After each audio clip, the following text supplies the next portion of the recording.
सभी पत्रकार बंधुओं को नमस्कार। पिछले कई दिनों से नौकरी चोरी का एक मामला जो प्रदेश सरकार के बेसिक शिक्षा मंत्री के भाई से जुड़ा हुआ था, वो मामला सामने आया और आम आदमी पार्टी बार बार मांग कर रही थी और आज भी कर रही है कि इस्तीफा मंत्री का होना चाहिए, इस्तीफा फर्जीवाड़ा करने वाले का होना चाहिए, इस्तीफा जिनके प्रभाव से गरीब कोटे में अपने भाई को नौकरी दिलाई गई वो मंत्री का होना चाहिए। लेकिन आज जब पकड़ी गई चोरी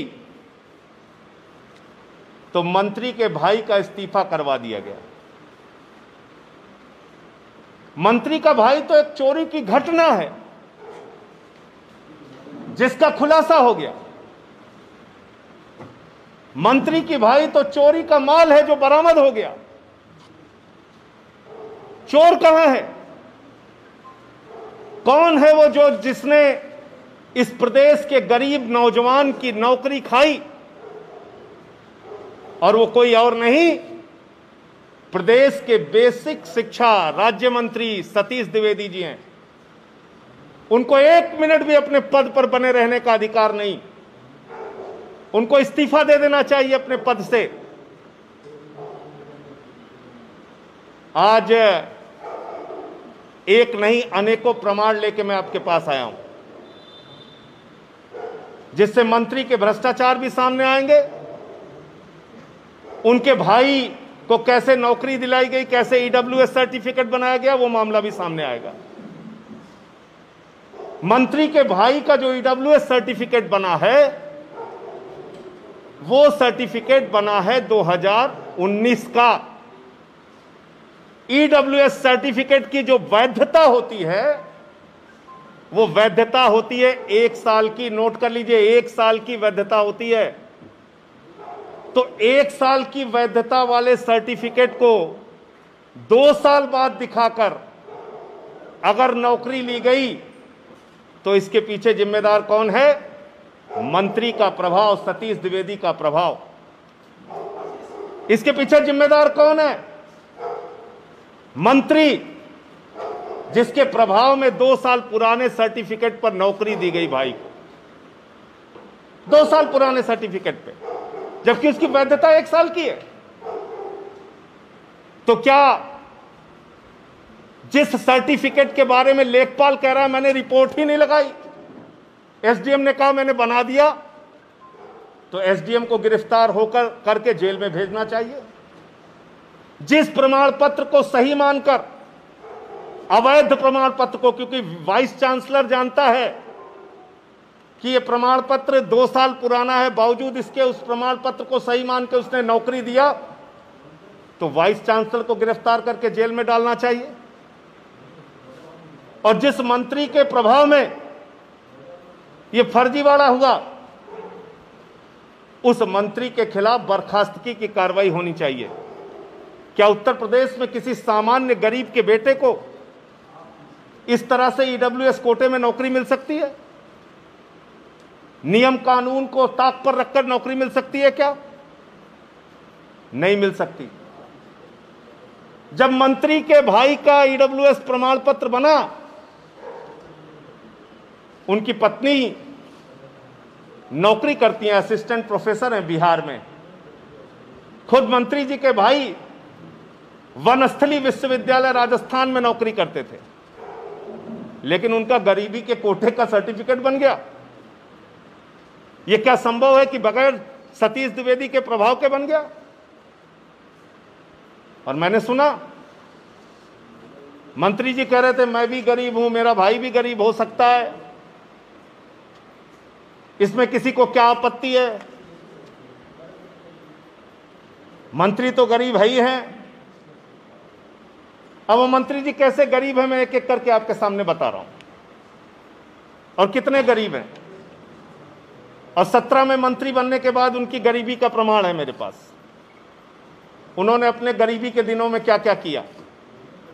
और आज मैं पूछना चाहता हूं उत्तर प्रदेश के बेसिक शिक्षा राज्य मंत्री से और उत्तर प्रदेश सरकार के मुखिया आदित्यनाथ जी से कि ऐसे मंत्री को आपने अपनी सरकार में कैसे रखा हुआ है जिसने गरीब नौजवान की नौकरी खाई नंबर 1, और जिसने मंत्री रहते हुए अनाप शनाप तमाम जमीनें खरीदकर भ्रष्टाचार में आकंठ डूबा हुआ है जो मंत्री, उसको अभी आप अपनी सरकार में कैसे रखे हुए हैं। मुख्यमंत्री जी, आप अपने आप को कहते हैं कि हम ईमानदारी की सरकार चला रहे हैं। ये आपकी ईमानदारी की सरकार। उत्तर प्रदेश में बीटीसी शिक्षक निकल के आए, उनको लाठियों से पिटवाया जाएगा। शिक्षा मित्र आए तो सर मड़वाएं महिलाएं, सुहागिन महिलाएं। ग्राम विकास अधिकारी के नौजवान आए तो उनको लाठियों से पीट के लहूलुहान कर दिया जाएगा। पुलिस भर्ती के नौजवान आए तो उनको पीट के लहूलुहान कर दिया जाएगा। उत्तर प्रदेश के नौजवानों को मार मार के उनको मां बहन की भद्दी भद्दी गालियां देके सड़कों पे खींचा जाएगा। और मंत्री के भाई को फर्जी सर्टिफिकेट के आधार पर नौकरी दी जाएगी और अभी भी वो मंत्री बने हुए हैं। ये एक एक करके मैं बता रहा हूं आपको। ये एक जमीन मंत्री जी ने खरीदी है जफर अली नाम के व्यक्ति से, जिसका मार्केट वैल्यू जिस जमीन की है 7 करोड़ रुपए। जिस जमीन की मार्केट वैल्यू 7 करोड़ रुपए है, सर्किल रेट 1,26,29,000 है और वो जमीन मंत्री जी ने मात्र 20 लाख रुपए में खरीदी है। इनकम टैक्स वाले चाहे तो आज बेसिक शिक्षा मंत्री के यहां छापा मार के उनकी गिरफ्तारी करवा सकते हैं। ये सीधा सीधा फर्जीवाड़ा है। उसके बाद मंत्री जी ने ग्राम कमदालालपुर में एक जमीन खरीदी अपनी माता जी के नाम पे। वो जमीन 12 लाख रुपए में खरीदी गई है, जिसका सर्किल रेट 65,45,000 रुपए है और जिसकी बाजार की वैल्यू कम से कम 5 करोड़ रुपए की है। तीसरी जमीन ग्राम इटवा, ये तीसरा, ये 3 लिखा होगा, हाँ लिखा होगा। ये इसके विक्रेता हैं रमेश चंद और ये भी मंत्री जी के माता जी के नाम पे है कालंदी। इसका सर्किल रेट 22 लाख रुपए है और इसको खरीदा गया है 20 लाख रुपए में और इसकी मार्केट वैल्यू जो है वो लगभग 2 करोड़ रुपए की है। तीसरा ग्राम सनीचरा में जमीन खरीदी गई है। विक्रेता है तिलकराम, क्रेता है कालिंदी जी, उनकी माता जी। और ये जमीन जिसका सर्किल रेट 23,69,000 रुपए है, ये मंत्री जी ने खरीदी है 8 लाख रुपए में और इसकी मार्केट वैल्यू कम से कम 2 से 3 करोड़ रुपए है। और ये सारी जमीनें उत्तर प्रदेश के बेसिक शिक्षा राज्य मंत्री सतीश द्विवेदी जी ने मंत्री बनने के बाद खरीदी है। मंत्री बनने के बाद तो मंत्री जी आपकी आय कहां से हुई, आपकी आमदनी कहां से हुई? आदित्यनाथ जी की सरकार में बैठ के मंत्री बन के क्या बच्चे के जूते में जो फर्जीवाड़ा हुआ वो जूते वालों ने ये पेमेंट किया है? क्या इन जमीनों का पेमेंट जो गरीब बच्चों के लिए स्वेटर फटे हुए आए उन स्वेटर के पैसों से किया गया है? क्या गरीब बच्चों को जो नमक रोटी खाने के लिए दी गई और उस पर एक पत्रकार ने खुलासा किया तो उस पर मुकदमा कर दिया गया, वो मिड डे मील का पैसा खाकर ये जमीनें खरीदी गई हैं? क्या जो जर्जर बिल्डिंग उत्तर प्रदेश में गवाह है इस बात की कि कैसे उत्तर प्रदेश में शिक्षा के विद्यालय शिक्षण संस्थान बदहाल हैं, क्या उन पैसों से ये जमीन खरीदी गई? और अभी तो ये शुरुआत है। ऐसे कई कागज मैं आने वाले दिनों में आप लोगों के सामने रखने जा रहा हूं उत्तर प्रदेश के मंत्री से संबंधित, जो अपने आप को गरीब कहते हैं। ये इनके गरीबी का प्रमाण पत्र। ये सारे मामले मैं उत्तर प्रदेश के लोकायुक्त में जांच के लिए देने जा रहा हूं, इसकी शिकायत करूंगा, लोकायुक्त में इस भ्रष्टाचार की शिकायत करूंगा, और भी जो कागजात मिलेंगे उसको भी उसके साथ जोड़ूंगा।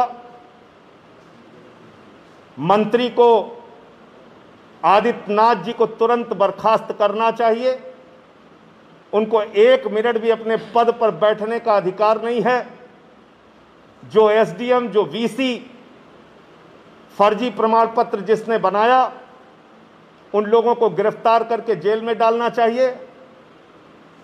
और उत्तर प्रदेश में एक उच्च स्तरीय जांच होनी चाहिए, कहां ऐसे ऐसे मंत्रियों के रिश्तेदारों को किन किन नौकरियों में रखा गया, और उन लोगों के खिलाफ भी कार्रवाई होनी चाहिए। मैं धीरे धीरे करके, और भी जो माननीय मंत्री उत्तर प्रदेश में बत्तियों में घूम रहे हैं, एम्बेसडर में घूम रहे हैं, बंगलों में रह रहे हैं, उनसे संबंधित जो कागजात आएंगे वो आपके सामने करेंगे। लेकिन आज मैं सिर्फ इतना कहना चाहता हूं कि मंत्री के भाई का इस्तीफा कराकर ये ड्रामा और नौटंकी करने से काम नहीं चलेगा। ये एक बहुत बड़ा गुनाह और अपराध है जो जानबूझकर संविधान की शपथ लेने वाले एक मंत्री ने किया। जो मंत्री 1621 शिक्षकों की मौत को 3 गिनता है, जो मंत्री उत्तर प्रदेश में शिक्षा की बदहाली के लिए जिम्मेदार है और तमाम जमीनें खरीद कर बैठा हुआ है, उस मंत्री के ऊपर कार्रवाई होनी चाहिए, उस मंत्री की जांच होनी चाहिए, नंबर 1। दूसरी बात, कल एक वीडियो देखा हम लोगों ने, मन बड़ा द्रवित हो गया। आदित्यनाथ जी की सरकार ने बड़े बड़े दावे किए पिछले दिनों, कोरोना कम हो रहा है, ये हो रहा है, वो हो रहा है, हर जगह दौरे कर रहे हैं, जिस गांव में जा रहे हैं कोई मिलने आ जा रहा है तो उसको लाठियों से पिटवा रहे हैं, महिलाएं हों, डॉक्टर हों, पकड़ पकड़ के गिरफ्तार किया जा रहा है। तो आप जाते क्यों हैं जिलों में? जब आप किसी की सुनना नहीं चाहते, किसी से मिलना नहीं चाहते, किसी का कष्ट जानना नहीं चाहते, तो आप क्यों दौरा कर रहे हैं मुख्यमंत्री जी? पत्रकार सवाल कर रहा है, आप भाग ले रहे हैं। महिलाएं आपसे मिलके कुछ अपनी डिमांड रखना चाहती हैं, आप उनको बंद करवा के पिटवा रहे हैं। डॉक्टर अपनी बात कहना चाहते हैं, ज्ञापन देना चाहते हैं, उनको आप पिटवा रहे हैं, उनको जेल में भिजवा रहे हैं। तो आप जा क्यों रहे हैं? ये सरकारी अमला और हेलीकॉप्टर का खर्चा क्यों कर रहे हैं अगर आप लोगों का कष्ट ही नहीं सुनना चाहते? आपका एक ही काम है, गुनाहों पर पर्दा ढाको, गुनाहों को छिपाने का काम करो। जो हजारों की संख्या में गंगा घाट पर, प्रयागराज के अंदर शवों को दफनाया गया था बालू के नीचे, कल एक दृश्य सामने आया कि उनका राम नामी चदरा नोचा जा रहा था, उखाड़ उखाड़ कर फेंका जा रहा था। यह है आदित्यनाथ सरकार का असली चेहरा, यह है आदित्यनाथ का सरकार का सच, कि जब आप जिंदा रहेंगे तो भगवान श्री राम के नाम पर आपसे वोट मांगा जाएगा, लेकिन जब आपकी मौत हो जाएगी तो आपके शव के ऊपर से राम नामी चदरा नोच लिया जाएगा। यह है इस सरकार का सच।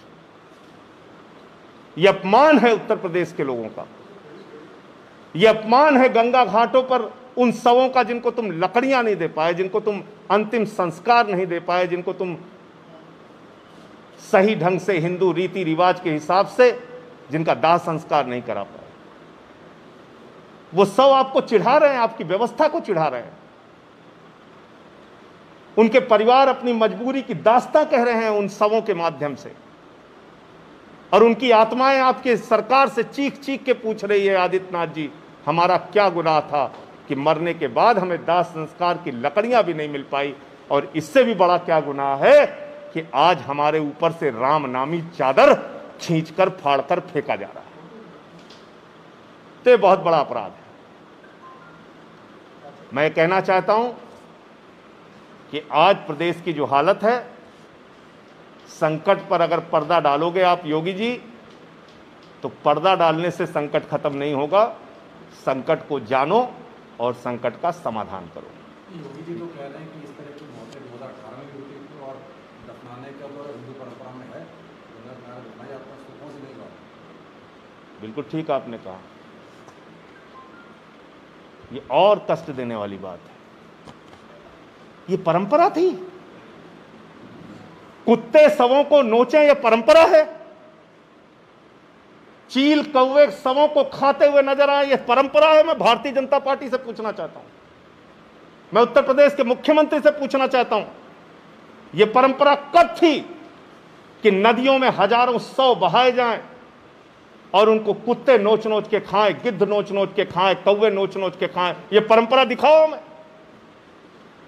हमें दिखाओ परंपरा कि 3 साल पहले उन्नाव के घाट पे कहां इस तरह से हजारों की संख्या में लाशें दफनाई गई थी। हमें दिखाओ परंपरा कि गहमर घाट पे कहां ऐसे लाशें दफनाई गई थी हजारों की, सैकड़ों की संख्या में। हमें आप दिखाओ परंपरा, बलिया में, रायबरेली में, प्रयागराज में, कानपुर में, उन्नाव में, कहां 3 साल पहले ऐसे सब दफनाए गए थे? आप एक गलत तर्क चलाते हैं।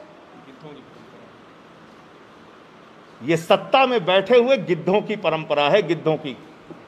ये सियासी गिद्ध जो हैं, इनको ये दिखता है कि हजारों की संख्या में लोग मर गए, अपने गुनाह पे पर्दा डालने के लिए ये लेके आ जाओ कि ये परंपरा है।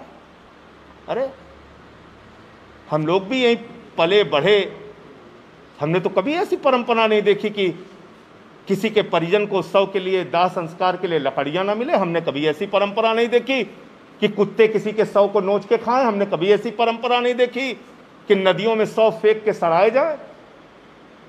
ये आदित्यनाथ जी से पूछ के बताइएगा, अगर ऐसी परंपरा होगी तो बताइएगा, और नहीं परंपरा ऐसी रही है कभी तो उनको इसके लिए सार्वजनिक रूप से प्रदेश की जनता से माफी मांगनी चाहिए और अपना पद छोड़ देना चाहिए। उनको कोई नैतिक अधिकार नहीं। परंपरा है ये। रामनामी चादर को शवों से नोचना परंपरा है हमारी।